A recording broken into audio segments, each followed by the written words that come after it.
Hello and welcome to the 21st episode of The Creation of Anatomy. I'm your host, Eric Valero. And I'm your host, Sarah Holcraft.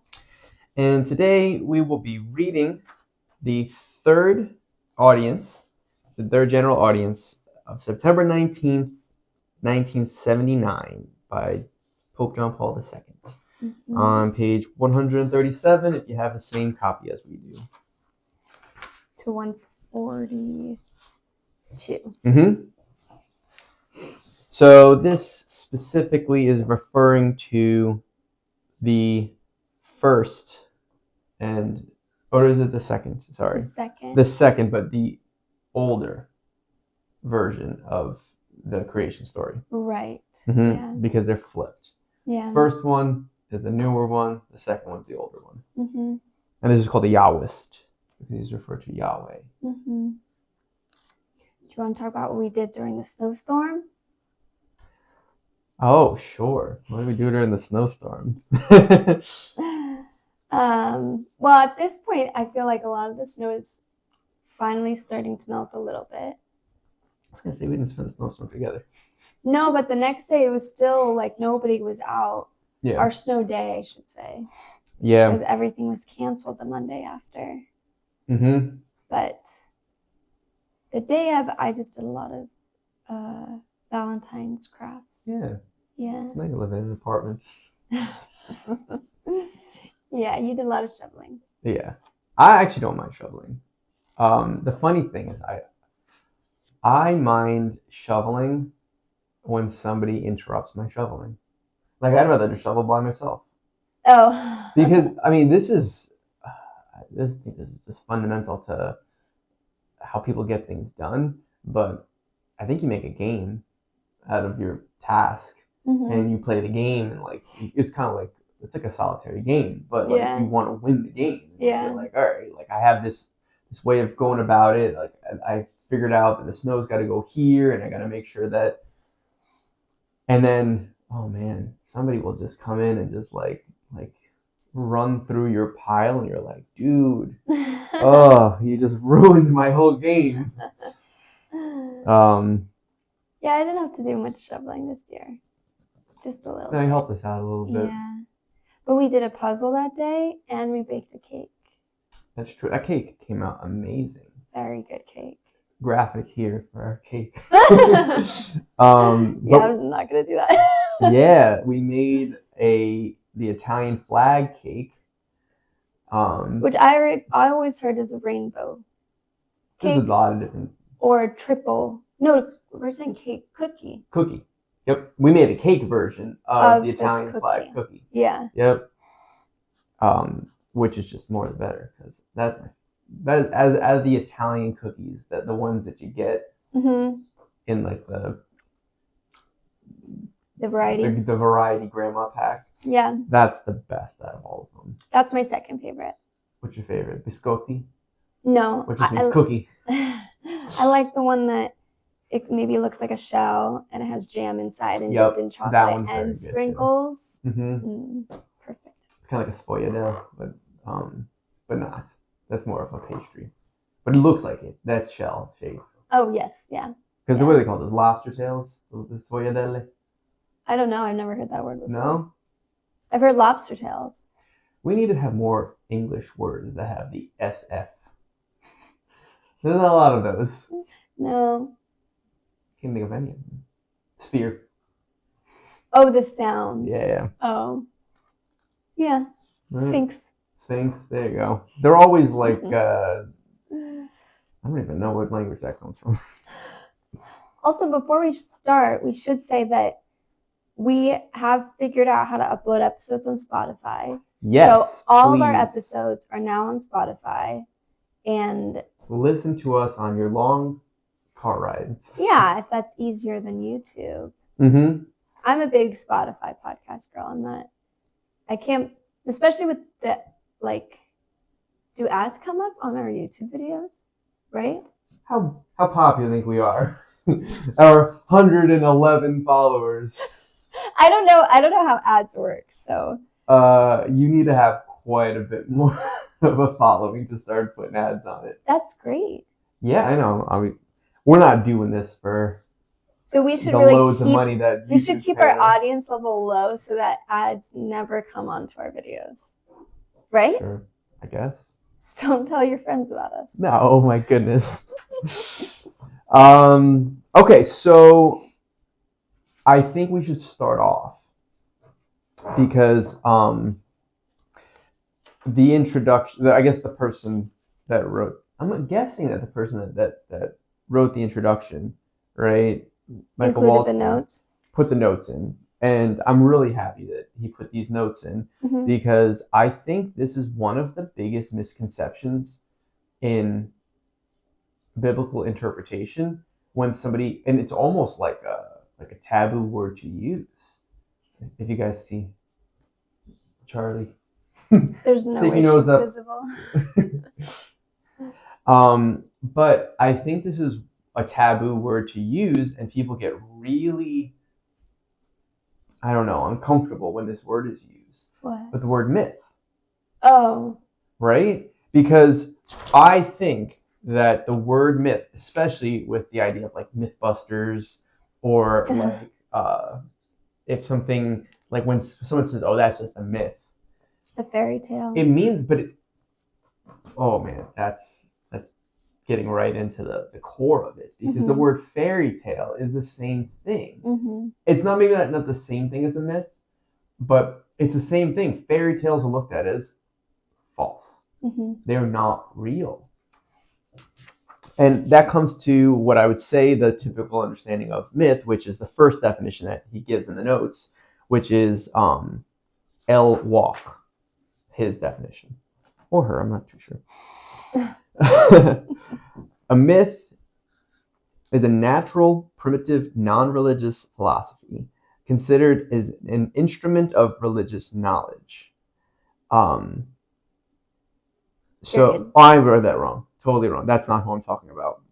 The first one. Oh my goodness. Levi Brule. Yes.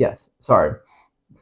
I'm like, that sounds not so far off of a good definition of a myth, but this is the typical myth definition that most people would say. While in the language of rationalism of the 19th century, the term myth indicated what is not contained in reality, the product of imagination, or what is irrational. The 20th century has modified the concept of myth, right? So, yeah, that was, and the funny thing is that the 20th century redeemed the concept of myth with all of these great thinkers, and then we returned back to that same myth means irrational, not true, not part of reality. Although I do find that this kind of, I don't know if it's a curiosity that people have into mythology, but there's almost like a resurgence of knowledge, because I think that it was more taboo at one point in humanity, because the word myth, not just the word, but myths in general, like do not read about myths, do not, because they're evil almost. Like myths can be evil because people believe them to be true at one point, like, oh, these gods really exist kind of thing. Right. And so if you were like reading myths, then maybe you were a paganist, is the idea. But now it's like we can, like, people are interested, we study mythology, and it's still, I don't think it's studied the way that it should be, but people are more interested in it than I think. So I think these concepts and these thinkers did help people to re-engage with what is a myth and why is it important in our lives. Well, because even what you just said right there, like that it could be evil, or like people overbelieve in it, right? Yeah. That sense of what it means to have like maybe a confidence in what you believe really should stem back to the way that education exists today in like a post-modernist world, where prior to modernism, prior to the scientific revolution, right, there was not a divorce between the idea of story and reality. People thought of reality very much in the context of that they're in this story. And through rationalism, through modernism, people have taken on like what would be like the Galilean model of looking at things, which is only that which can be measured is real. Right. And Galileo, I'm not saying anything against him, because Galileo even admitted that that is a restricted and limited view of the world. Mm-hmm. And it should not be confused with reality itself.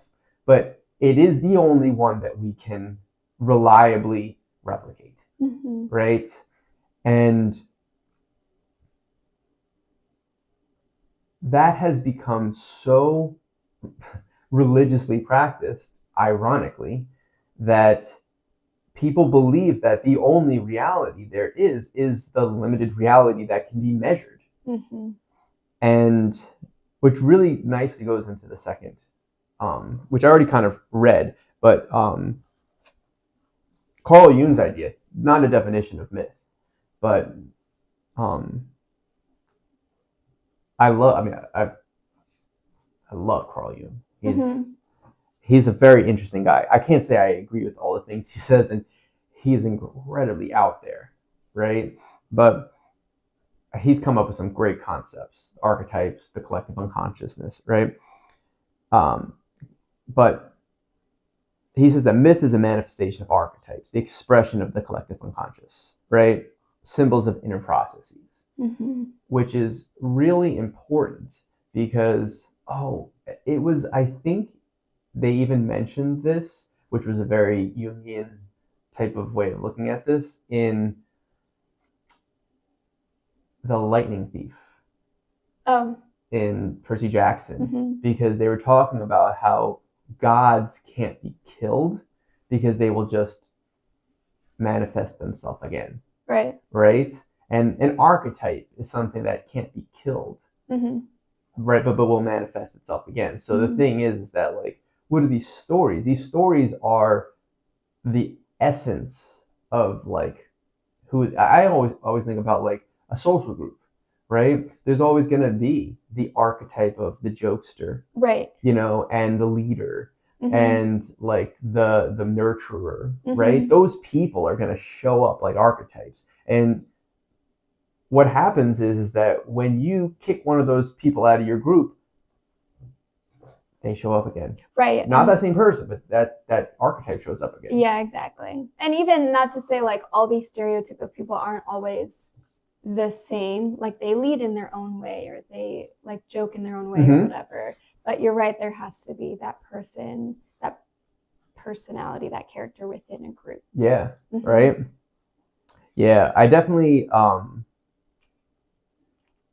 I find Carl Jung's archetypes to coincide very similarly, which, I mean, obviously an archetype is a model, which is exactly what Galileo warned everybody about, is that don't confuse the model for reality. A model is a way to measure reality, because it's a very difficult thing to measure. But I think an archetype is a model, which is the same thing as, not the same thing, but I'm saying it's the same kind of concept as like a meme in like Richard Dawkins' concept of a meme. And it's something that it makes its way back into reality, right? Like shirts. I always give the example of shirts because I think it's the funniest one, right? Whenever I teach kids like about like evolution and about like the idea of like mimetic evolution, I always go, is a shirt alive? And they go, that's stupid. No, they're not. And I go, okay, well, do they reproduce? And they go, no, you're not gonna have like two shirts sitting in your drawer and all of a sudden they come up with a baby shirt. Right. But they impregnate your mind because you want another shirt. And which incentivizes the whole demand for more shirts to be made, and more shirts get made because it's a good idea. Having a shirt keeps you warm, and it does get itself replicated in that same way. Is that, like, if we destroyed all shirts, they'd still exist. They'd still perpetuate on. And like, what is a shirt? It really gets into that, like, like the whole ontological argument there, like what actually is a shirt, you know, like because there's certain things that like you might go, ooh, that's kind of a shirt, but it's not really. What is the essence of like an archetypal shirt? The shirt meme example is really funny. I actually like another definition of myth, the next one. Oh, okay, go for it. Oh, Eliada. Yeah, the Eliada. Mircea Eliade. Yeah. Oh, that's not how I would have pronounced it. M. Eliade discovers in myth the structure of reality that is inaccessible to rational and empirical investigation. Myth, in fact, transforms the event with respect to its category and makes one able to perceive the transcendent reality. Oh my goodness, he's such he's a cool thinker. Well, when I read that, I immediately thought of like my experience with literature and just books in general. And I don't really think of when I read literature that I'm reading a myth, but I guess in like good literature, like it is mythical, and it doesn't even have to be something that's like fantastical, but just the fact that it expresses something that is in reality without like actually being real, like fear. Right, yeah. You can't go and buy some fear at a store or like measure fear. Right, but it exists, and like that it's expressed. I think the fact that authors can express it is so cool, and it specifically made me think of the Lord of the Rings series, because although I didn't have this experience originally when I read it or watched it, because I read it really young, watched it really young, and then I read it in high school. But when I was rereading it in college, and a few people that I interacted with told me that reading Lord of the Rings helped them to discover their Catholic faith. Oh, interesting. Because they started to see the reality of of God and truth within the characters, and like the battle between good and evil, and like all of it is so real, like something that they can resonate with. And it started to make them think like maybe this isn't something that's just in a book, but maybe in some way it is in reality. Right. There's almost steps, right? Because you might say that like the Silmarillion is like canonical within the Lord of the Rings like lore. It is the lore, right? And you might say that like, okay, like this is somebody's made up world. But you also go like, no way. This is not being just made up by this person. Right. This person observed the world. They lived a life and was observant of reality. And they observed parts of reality that like cannot be quantifiable, that have to be told narratively. Yeah. And he did not come up with the Silmarillion. Right. By no means.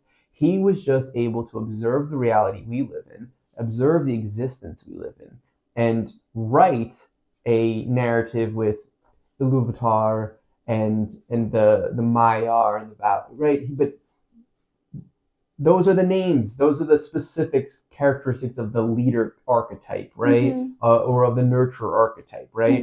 But he rewrote the story of existence. You know what I mean?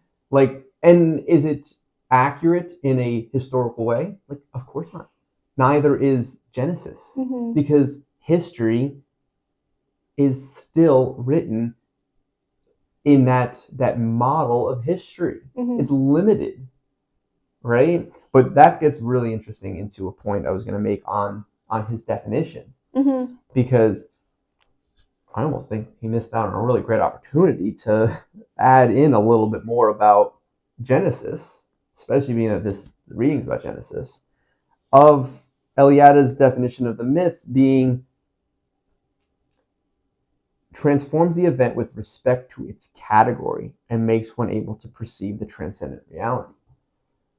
That's when God asked Adam to name the beasts. of the earth, right?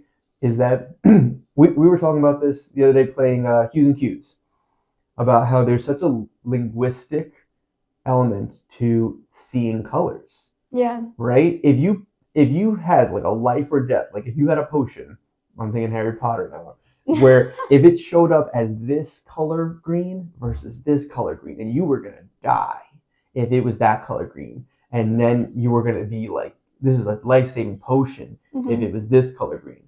Your brain would prioritize that, and you'd come up with like many descriptors of how this color green is distinct from that color green. Yeah. And you wouldn't call them both green.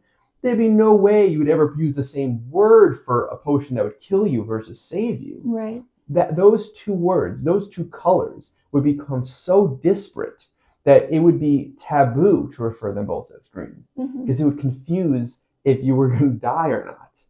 So the thing is, there's such a linguistics to categorizing what we see in existence, and it's almost to the point that we can categorize something that we are able to perceive it better, right? So like you might see a bunch of beasts, and if they're all called beasts, you might go, okay, like cows and buffalo and goats and sheep, right? They're all beasts. Right. And you might go like, all right, well, this is a curly cow, but it's a sheep. You know what I mean? But the thing is that like your brain might just go like, oh yeah, like it's the differences between like cow number 5 and cow number 28. You know what I mean? Yeah. But once you go, this is a sheep, right? It's a different kind now, right? And I was watching, no, I'm not going to keep going into all this, but I was watching Clint's Reptiles yesterday, and he was referring to in the Bible how the term kind just represented like a distinction between, because the word species didn't exist. No one would have understood what the word species meant, right? So they used the word kind because kind meant you can expect certain characteristics to accumulate around the offspring of that. Like you're not going to see a sheep give birth to a cow, but what is a cow if they're all beasts, right? So it was more like, okay, well, it seems as if these characteristics stay within the generations of these animals, and the cows, they stay within the generations of those animals, right? And we could distinguish that through perception because we have categorical names for it. So this is where Mircea Eliade is like, I think he's dead on. He's my favorite definition of a myth, right? He's dead on with this. It transforms the event with respect to its category, right? His historical events might all blur together unless they're categorized. And Genesis is a categorization of reality in temporal dimensions, right? It's you're distinguishing between events that for all intents and purposes just flow one to the next, but it's a means to say day 1, then day 2, then day 3, because these are events that you can categorize. This was the creation of the sky. This is the creation of the earth, right? And they are not meant to be taken as if they're historical, but they're categorizing them so you could perceive them, because this is what people forget. You actually can't perceive distinctions unless you categorize them. And then it makes Genesis so much more important, like understanding all the events and all of the verses in the creation story, because when you're reading a story, you just need to get the gist of the story to understand like what's happening. But when you know that it's not like historically this is how it occurred, but knowing that for some reason God wanted it written in a way that stated these facts, and like off of your point of categorizing, like why is that so important to God, that the authors made it very clear that that the world was created in 6 days, right? And the 7th day was to rest. Like, why was that so important? And even like, obviously there wasn't this one man, Adam, who went around and named all of the animals that we know. But why is it so important that God in the story told Adam that you have to name the animals? Mm-hmm. And that they all have to have a name, they all have to have a category and like be understood as something more than just a beast. Like that's important. When you said that, oh my goodness, like it really just clicked for me. Time is infinite. Mm-hmm. Whether that means in one direction or the other direction or within any point in time, right? From like 12 p.m. to 12:01 p.m. How many instances are there? Right. There's an infinite number of them, right? So you can't perceive time passing in a finite way, mm-hmm. right? Because we don't experience time in a finite way. It kind of can be sliced up. It's irrelevant how we slice it up because you can keep slicing it up past that, mm-hmm. right? So by categorization, you are putting meaningful nodal points in an infinite to perceive, because the infinite isn't impossible to perceive. Or if I told you that you have to be exactly on time at this point, like you couldn't do it, mm-hmm. right? And you would just never show up because you'd be like, I'm spending my entire life figuring out what time that is in the first place, yeah. right? But it's a means for us to perceive in general, because there is no perception in infinity. Mm-hmm. There's only perception within finite. You have to be able to take this piece of information in. And yet, does that piece of information have a gradient of how it flows into the next piece of information? Totally. But you have to make distinctions in order to perceive it in the first place. Now, do you think that people have become too obsessed with time? And like this has to be like this half hour of my day, and I can only be at this place for an hour. Mm-hmm. I can only do this thing for 10 minutes. Is it too obsessive, or is it maybe a good thing? In my opinion, mm-hmm. So what I would say, kind of sticking to the idea of discrepancies, of like distinction between times, right? I would say that there is a misconception that you know how much can get done in any set amount of finite time, right? Yeah, that's my life. Yeah, but the thing is that like sometimes you're like, wow, that was the most profound 4 minutes of my life, mm-hmm. or wow, those last 10 days dragged on. Right. Right? And I think that we should impose the idea that Galileo had on time, which is understand that the fractionation of time is a model to perceive the unperceivable, mm-hmm. right? Just like measuring the forces and the stars. Like, to be honest, like even when Galileo was observing the heavens, mm-hmm. he was doing that within his models, and he discovered the Galilean moons, mm-hmm. right? But for all intents and purposes, like, what even does it mean for a moon to orbit around Jupiter? You know what I mean? It was just based off of his limited models, and now we have better models, which is great, because better models lead to better predictions. But that's not the same thing as reality, because predictions may lead to novel occurrences that don't fit the model, mm-hmm. which is when you should update the model. And this is kind of what we were talking about. I'll go way too deep into this, but another concept that Carl Jung had was synchronicity. Mm-hmm. And I think synchronicity is one of those things that made Carl Jung seem crazy to the scientific community, right? Because and the thing is, I think that Carl Jung was really onto something, and one group of people that were really into astrology type stuff and new age type things, right? Almost an obsession over patterns that maybe don't even exist in the world, right? latched onto that concept. Which is kind of like the idea of coincidence. It's the idea of a coincidence, right? But it's an idea of ultimately meaningful coincidence, that reality was set up in this way for these two things to occur together. Sorry, I totally went off on details about synchronicity without defining it. Synchronicity is the idea of a non-causal pairing of two events, right? So I think I gave you, when I was talking about it, I gave you the idea of like, if you had baking soda and then vinegar poured into that baking soda and it fizzed, you would go, this was an event 1, and event 2 it fizzed.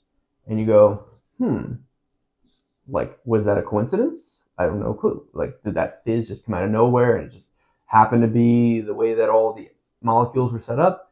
And you go and do it again and go, oh, that's repeatable. That's interesting, right? And you go, oh, this caused this. And that's a model, because first of all, there is a possibility that vinegar and baking soda mix together and don't fizz at all. Is it likely? No, because our model is really strong. But it's still a model, and it's still not reality, right? There is plenty of room for other occurrences to take place, right? Now, with synchronicity, the idea is that event A occurred, and it is so obviously tied to event B, but it's not replicable now. There's no model that we have any concept of to explain how did those two things link together.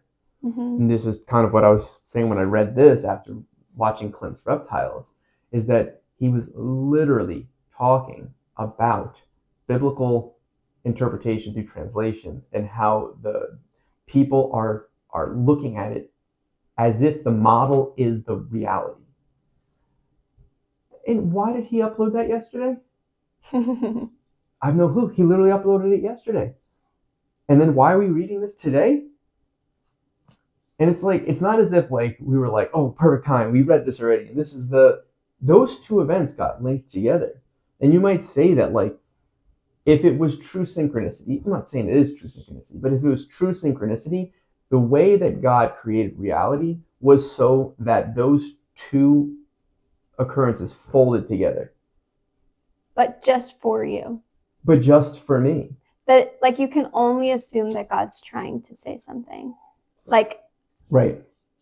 I mean, because it's very easy to see life as a series of coincidence, or as, oh, it's just a glitch in the matrix or something. But I think there's so much meaning in seeing two things, or not even two things. Honestly, a lot of times it'll happen to me like multiple times. Yeah. And then I'm like, oh, like this is so, it's so obvious that this is meaningful to me, and that I need to,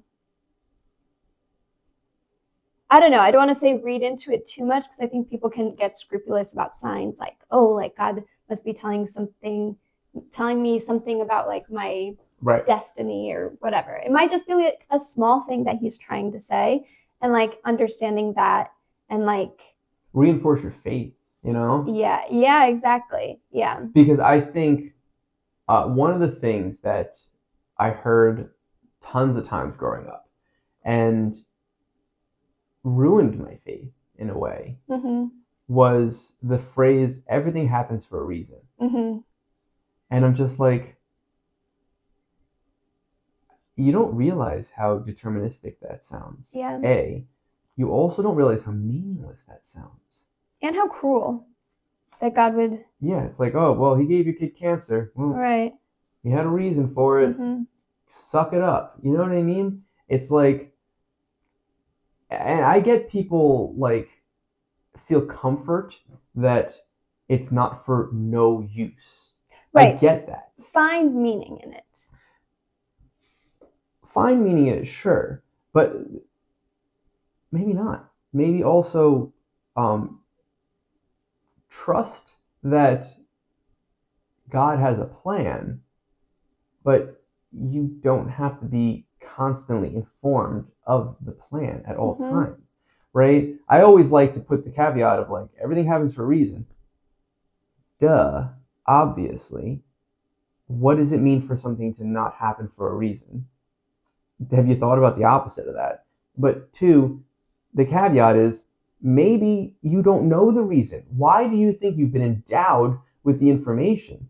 Right? Like I always hear somebody like say like, oh, everything this tragic event, and then somebody that's very new agey will go like, oh, it's because you're a Gemini and this rising sun, and it's like you just instantly had the answer right there. Just God just like pre-packaged your brain with the information on this specific event and the explanation for it. Like, give me a break. Really, like, how arrogant can you possibly be? It is very simple. Like, oh yeah, to categorize everybody, like going off the astrology thing, into their own sign, and like everybody who is this sign is like this, and this will happen to them when they do this. Like it just doesn't make sense for how complex humans are, reality is, and I find it even interesting, like people are so serious about it that they like will just not be friends with people. Oh, absolutely. Who their sign doesn't allow them to be friends with. But I also want to be very clear is that I'm not knocking the concept of astrology in and of itself, because let's just put it this way, it's a model, just like a myth. Sure, the interpretation of it is a model, sure, right? Like the way that you frame a myth is a model, right? But just like the atomic model is a model, and look at the fruits. The atomic model has allowed us to have a better grasp on chemistry and has allowed for pharmacology that is able to remedy people's ailments in such a particular way and very predictable way, right? You might say, pretty good model, right? If that model's wrong, how do you explain how I can get rid of my headache with some Advil, right? Like, it clearly works because it's so replicable.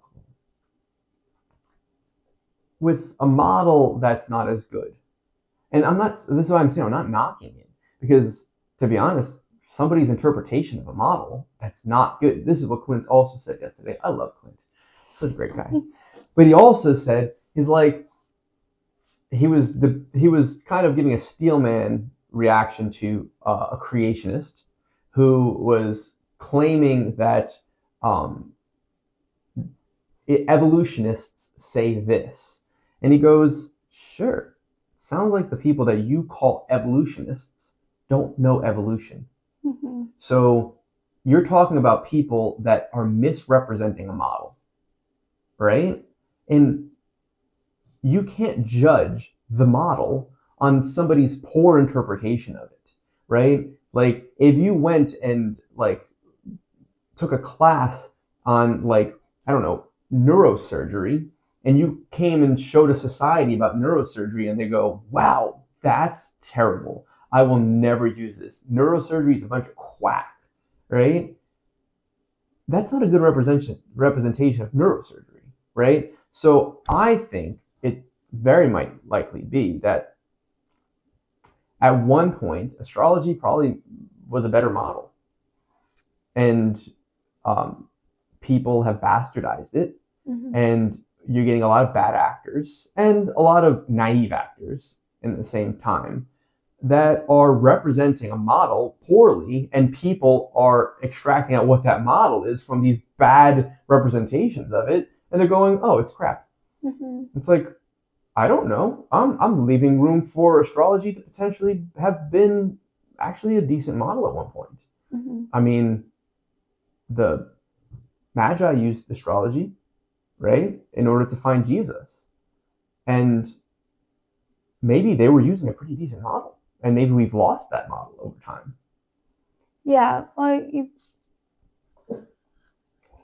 you think about the way that God speaks to different people and how, like, there's an endless amount of ways that he speaks to people, and different ways that people find him.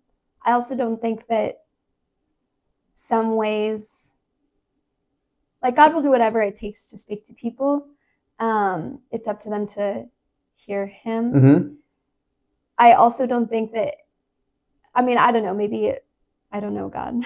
Like I don't know exactly what God is thinking all the time. Rarely, ever. And but I feel as though there are certain ways that he's more like we're more inclined to hear him through certain ways than, because sometimes people will hear him in an instance at like a party that they're not supposed to be at or something. And like it was because of that party or through that party that God was able to speak to them something. But I don't think God necessarily wanted them to be there at that moment so he could speak to them. A synchronicity type of model of looking at things. Yeah. Of like, why did these two events happen? Why did I have this clarity of thought of where I ought to be through this first event of going to this party I wasn't supposed to be at, right? And I've deemed the morality of it, what I ought not to do, only through going there. And it was through doing that those two events are. Now, this is where I think it's synchronicity, is that could you go to that same party again to confirm your first finding? Mm-hmm. No, right? Because maybe you have a great time at the next party. You know, who knows, right? And not to mention, you can never recreate that first party. But there is a piece of information that you have one shot to get. I think that's what synchronicity is. You got one shot. Reality folds together at these 2 points, right? And you experience God, and God's like, hey, here's your opportunity to hear me speak through these 2 very tied events, right? Hear it, and it's so rare and so special and so valuable that it's the only time these 2 events will touch in existence. Right. Which is why we have to stay alert. Well, it's kind of the antithesis of science, right? Because in science, they always say the plural of anecdote is not data, which is, I mean, that's the nerdiest joke ever. But anecdotal evidence, right? One shot, like things that happen once.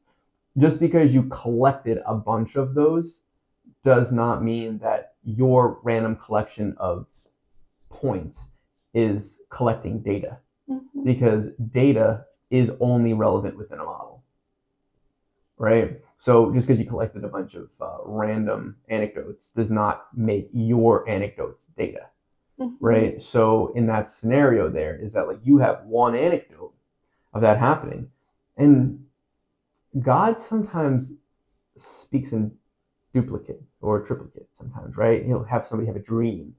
He'll have a dream again. It's like, whoa, why would God have this crazy thing happen? That's such an unlikely occurrence. And then he has it happen right next to each other. Right. That's when you perk up your ears like, whoa, God had it happen twice, right? Like that's pretty, I gotta listen right now.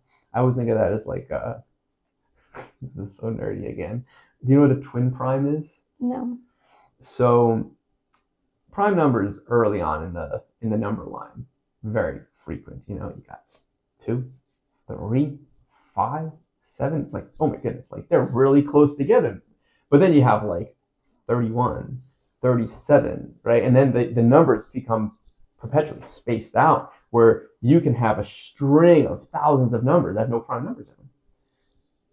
This is the crazy thing, is that in those giant gaps where there's no prime numbers, there'll be 2 prime numbers right next to each other called a twin prime, right? And like you go like, oh, how does that happen? Like they're like right next to each other. I mean, obviously even numbers can't be prime, but they're like just like one space between, right? And they're like punctuations of like a replication of something that's so unlikely to happen, and it happens twice. Yeah. It's so I think allegorical to the way God speaks, and especially through like Joseph when he has these dreams, and then again, you know, where like this crazy unlikely event happens, and it happens again. It's like, whoa, your eyes perk up because like that's not the reality I live in. That's not the models I use, you know? I almost feel like a good basis for, like, how do you know God is speaking to you? Or, because sometimes, not that it's bad, I think it's good that people share their experience of God speaking to them and the story of their lives. And even though it's all so particular, like, I think the way that God has led my life, or the way that God has, like, had the two of us meet or whatever, like, I wouldn't tell anybody this is the way that you should do it, because this is how God will speak to you. Yep. Because it might be totally different for somebody. But I can say that it'll probably be unexpected, and you probably have to do something unlikely. Isn't that mythologizing right there? Yeah. Right? You're pulling out the myth of how we met, as opposed to the story of how we met. Right? Yeah. And then people can create like a story on top of that, which might be so different from our story. Right. But those pieces of advice that you gave, I think the best advice is mythological in nature. Right? Because if it's too prescriptive in nature, you're like, why do you predict that this will happen? Yeah. That's pretty arrogant for you to go and say that, like, it happened for me, so it's going to happen for you. Right. It's like, that's pretty arrogant. Versus if you can extract out the essence of what it means to navigate through the world, and it can help them have a better map of the world, and then they can write their story. Right. That is so much better advice, which is what I would actually call perspective as opposed to advice. Right, exactly. That's why I'm very against giving relationship advice, because I think that it's so, like, there's so many factors involved in, like, even with friendships, I think, like, you can give very general advice, but even if somebody were to tell me a very specific story of, like, this person did this to me and what do I do? Like, I couldn't give them a direct, like, this is what you should do. Until I'm like, these are options of things you can do, but, like, I don't know that person. I don't actually know how that conversation went down. I don't know God's plan for it all, even. Yeah. That really makes me think about what you just said right there, in the idea that it transforms an event into a perceivable category, right? And it's not only a symbol of inner processes, but an autonomous and creative act of human spirit, right? Eliades. Well, this is what Jung was saying, right? Or Jung affirms. But there's inner processes that we have, right? Like, and this, obviously, most people think of inner processes through a psychological model or a neurological model or a biological model, right?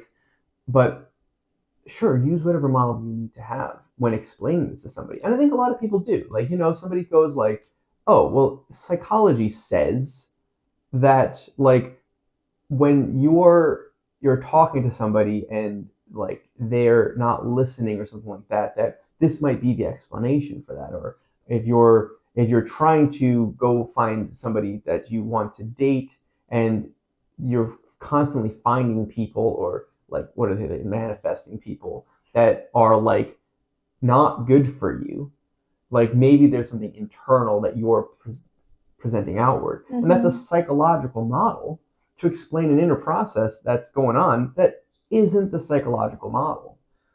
But it's at least a better predictor, because you can go and say, like, say these words to this person and this will work. And you go, no, that's ridiculous. No one thought that would ever be good advice. That's kind of like the earpiece in the ear. You know what I'm talking about? Like, that's such a trope of like, maybe like sitcoms where, like, somebody's sitting in a table at a date and they're like, okay, she said this right now, and then say this, like the Hitch. Oh, that's what you said. I literally just watched Sweet Life of Zach and Cody. And they did that? Yeah. It's because the thing is that is the most absurd example of really, really bad advice. And they almost always go terribly wrong. Right? Because that's not the way the world works. That's pretending as if the model is reality. That's actually such an interesting example, because obviously, like, you would hate for somebody to, like, to learn that you went on a date with somebody and everything they said was something that someone was speaking to them in their ear. But you kind of think about, like, people tend to do that in conversation. While obviously nobody's actually saying things to them in their ear, a lot of the words that they're speaking are just things that they've heard before, which, like, whatever, isn't always a terrible thing. Like, obviously we repeat things that we hear because we, I don't know, either think it was really interesting or it was helpful for us to hear or for whatever reason. But there's not a lot of room for people to speak what God wants to say. And I think there's a misconception that everything's been said already.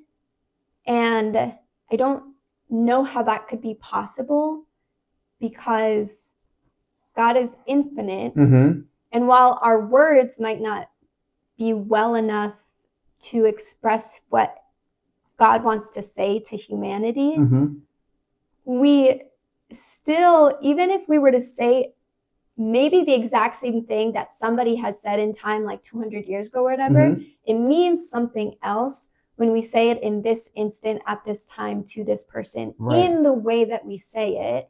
And in the time that we say it. Exactly. And I think that maybe we should be keeping people more accountable for like having more authentic conversations, not like calling people out like, oh, are you just like repeating that? But like really investing in people and trying to figure out like, what is it that you think about this? And what is it that maybe you're questioning? Because I think it leads to uncomfortable conversations, which is why people avoid saying the things that they think or believe.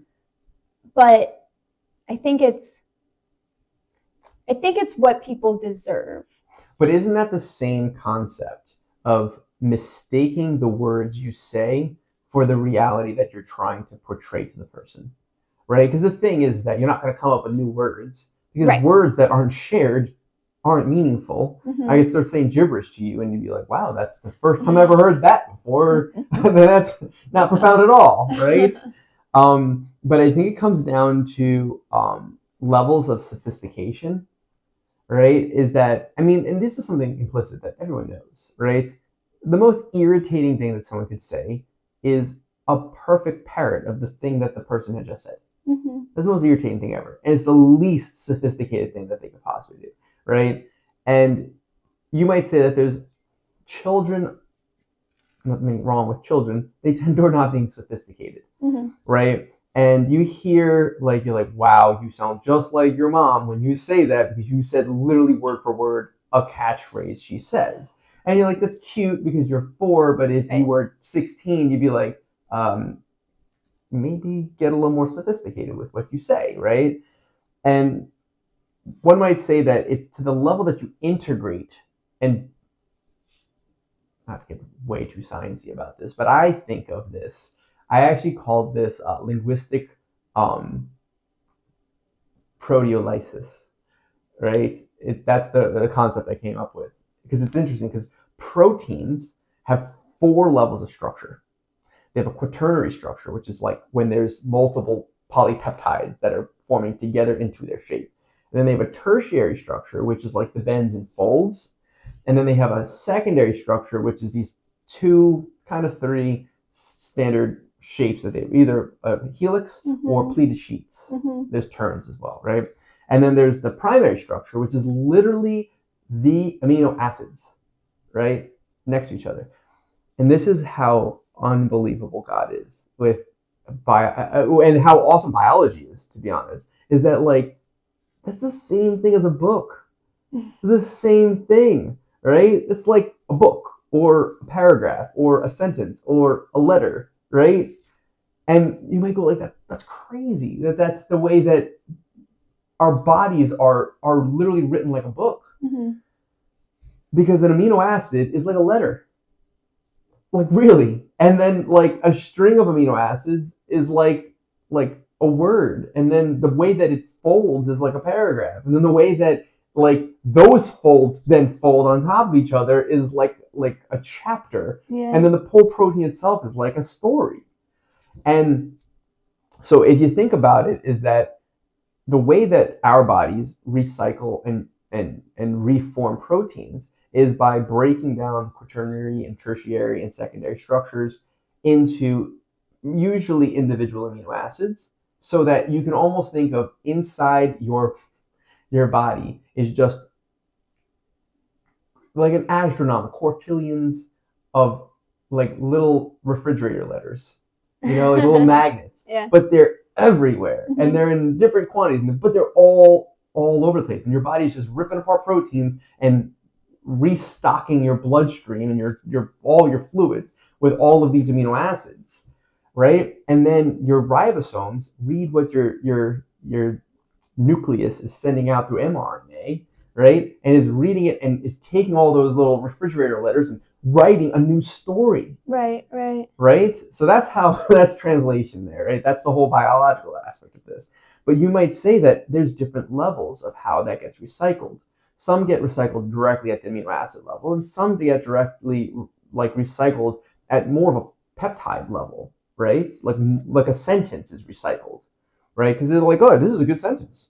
Why waste this sentence? And we'll break it down when we're going to use this sentence immediately, right? Or why waste this word? Because like I could break it down to the individual letters and put it back together, but it's already there, and I could use it again, right?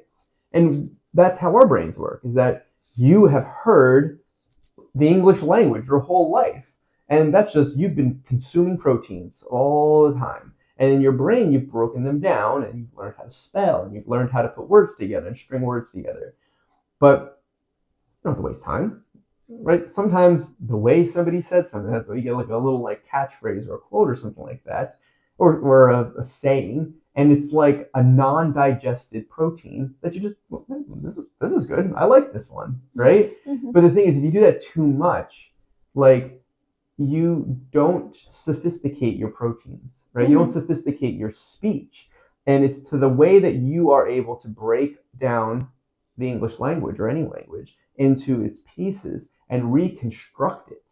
It's the reconstruction of the protein or what you say that gives it your meaning behind it.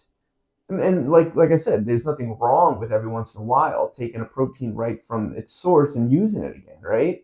But if you were just the person that quoted Shakespeare and that's the only thing that you said, right? Like maybe you can get your point across in a very, very weak way, but like it doesn't really feel like you're talking. It kind of feels like you're having a little like sound bites of Shakespeare and just quoting him. Yeah. Right? Yeah. That's so interesting. I've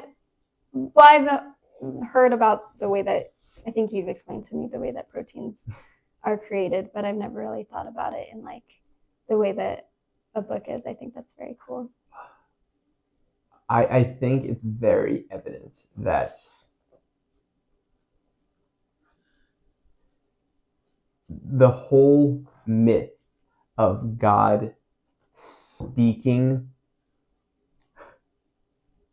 the universe into existence is, we're only realizing how true that is as biology gets closer and closer to having a better understanding and being a better model. Is that as biology gets better and better at being a model in and of itself, we're seeing more and more how God literally speaks us into existence. Yeah, isn't that cool? It gives me the chills just to think about it. That's a good place to stop.